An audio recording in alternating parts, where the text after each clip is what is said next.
안녕하세요. 권진광TV의 권진광입니다. 오늘은 3월 24일 목요일 아침입니다. 아침 방송을 시작하겠습니다. 요즘에 언론에 대통령 당선자 윤석열 당선자의 국방부 가는 거 가지고 계속 씹고 물고 흔들고 하는 일이 아주 짜증나도록 합니다. 그분이 청와대에 안 들어간다고 공약을 했잖아요. 그러면 그분한테 맡겨놓지. 뭐 자꾸 이렇게 다른 얘기가 있는지 모르겠어요. 그건 난 납득이 안 갑니다. 좀 큰 틀에서 정치 좀 했으면 좋겠어요. 그 다음에 요즘에 이제 대구의 시장으로 나온다고 홍준표 전 대표가 굉장히 불만을 토로하고 있습니다. 격분하는 홍준표, 내가 무슨 잘못이 있다고 25% 감점 비판. 홍준표 의원이 이제 감점을 25점을 한다고 적용한다 그러니까 그거에 대해서 굉장히 불만이 많다고요. 지금 무소속 출마하는 경험이 있을 적에는 15점을 감하고 국회의원이 빼실 때면 10점을 감액하고 이렇게 한다고 했는데요. 사실상 당에 입당을 해서 받아주었다면요. 그 때문에 모든 걸 공정하게 처리해야 됩니다. 공정하게. 전에 뭐 전략공천을 내가지고 다른 당에 있던 사람도 영입을 해서 공천을 준 적도 있잖아요. 그 사람네들은 왜 그런 거 안 따집니까? 그러니까 지금 현재 이 공천심사가 하는 것이요. 너무 비과학적입니다. 홍준표 그 대표는 난 별로 좋아하지도 않습니다. 옛날에는 그렇지 않았는데 지난번에 대통령 선거 경선을 치르면서 그 윤석열 후보를 너무 물어뜯고 너무 헐뜯고 너무 이렇게 하고 그다음에 윤석열 그 당시 대통령 경선에서 당선됐을 때도 그냥 윤석열을 헐뜯어요. 그냥 뭐 꼭 그 당시 민주당 같이 여당 같이 그렇게 헐뜯고 그래서 별로 비신사적이다 해가지고 별로 안 좋아합니다. 근데 이번에 지금 현재 홍준표 의원 하는 거에 대해서는 난 문제가 있다고 생각합니다. 지방선거에 나오는 사람 있잖아요. 그 무소속 출마해서 국회 나갔다. 거기 15점을 감한다. 그리고 현역 의원은 10점을 감한다. 일단 무소속으로 출마했든지 전에 민주당으로 출마했든지 국민의당으로 출마했든지 일단 입당을 했으면 다른 당원들하고 똑같은 그 입장에서 똑같은 기준으로 재야 된다고 생각합니다. 당원 당규에 그렇게 나와 있나요? 지금 현재 이게 그건 제멋 떨어지면 현재 이렇게 하는 것 때문에 그건 문제가 있다고 생각합니다. 그거는 잘못된 거예요. 비과학적입니다.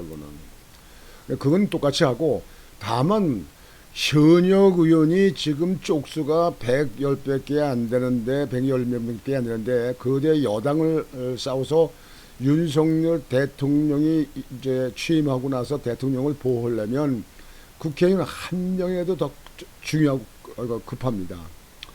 근데 거기서 대통령 를 보호해줘야 될 국회의원들이 빼칠 띄고 지방선거에 나온다 하는 것은 문제가 있습니다. 그거는 10점이 아니라 30점을 감안해도 됩니다.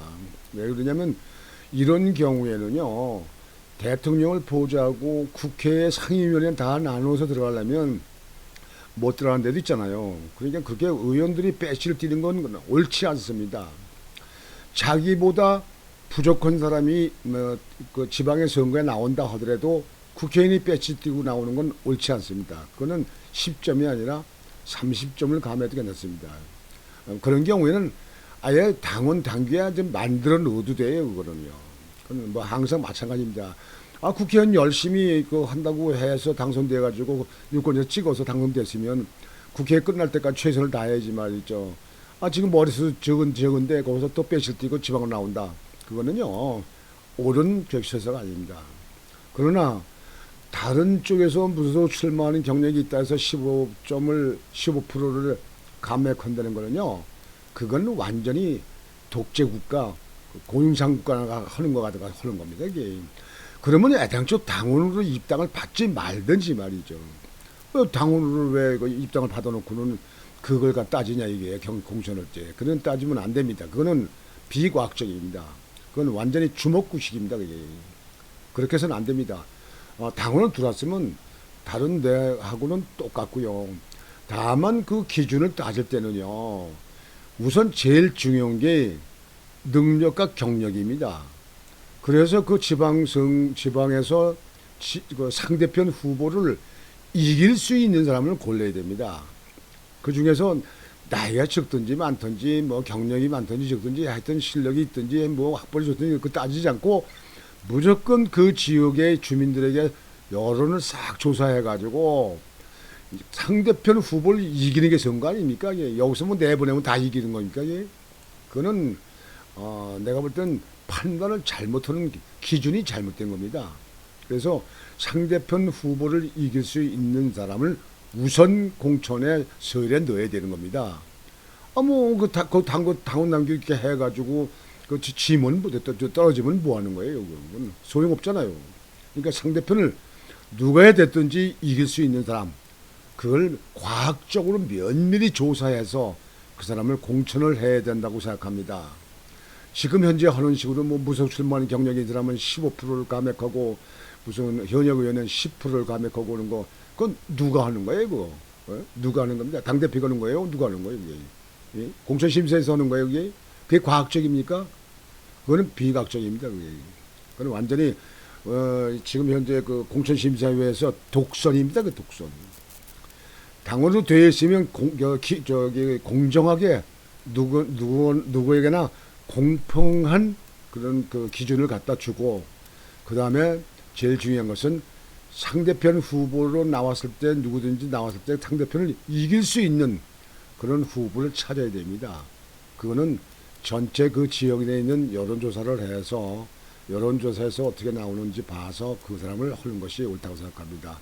그렇다고 무슨 지난번에 같이 무슨 이준석 대표는 무슨 시험제를 한다 뭐 한다는데 무슨 시험입니까? 선거로 나가는 건 국민이 하는 거예요. 옛날에 보면 지방선거에 보면요, 국민에게 나온 사람도 지방의회 당선돼 가지고 아주 봉사를 철저히 잘해서 인기를 많이 얻은 사람들 보았습니다. 지방에서 지방민들한테 일 잘하고 지방민들이 그 필요한 일을 잘 풀어나가고 이렇게 하게끔 하는 그런 사람이 필요한 거지. 이게 무슨 정치관을 뽑는 것도 아니잖아요. 이게 지방에 무슨 통장이나 반장 뽑는 것 같은 그래서 한 건데 말이지. 그걸 그렇게 하면 되겠습니까, 이게. 그래서 저는 홍준표 의원, 홍준표 그 전 대표 좋아하지도 않지만 이번 대통령 경선 때 제가 별로 좋아하지 않습니다. 비신사 같아요. 그렇지만 그분이 말하는 거에 대해서는 일정 부분 일리가 있다고 생각합니다. 옳다고 생각합니다. 그래서 당원으로 됐을 때는 똑같이 공정한 기준을 주되 현역 의원이 나올 때는 10%가 아니고 30% 감액이 됩니다. 며칠 뛰면 안 됩니다. 의원들은. 제 생각은 그렇습니다. 저도 정치계에 내가 몸담은 지가 수십 년입니다. 제가. 산전수전 다 겪어봤어요. 그리고 무조건 공천의 기준의 첫째는 누가 됐든지 간에 상대편 후보를 이길 수 있는 사람, 검증받은 사람, 경력이 있는 사람, 그런 사람 중에서 선출이 돼야 된다고 생각합니다.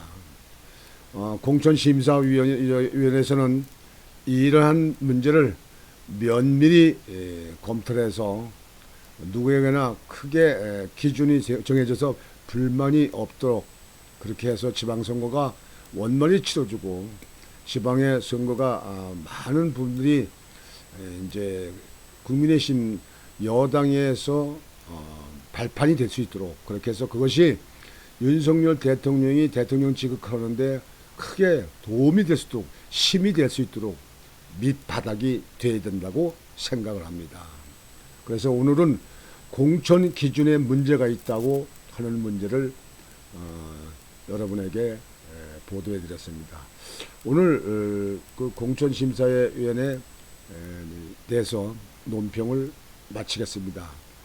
여러분들 오늘도 즐거운 하루가 되시고 오늘 하루 여러분에게 만족한 행복한 하루가 되시기를 바라겠습니다.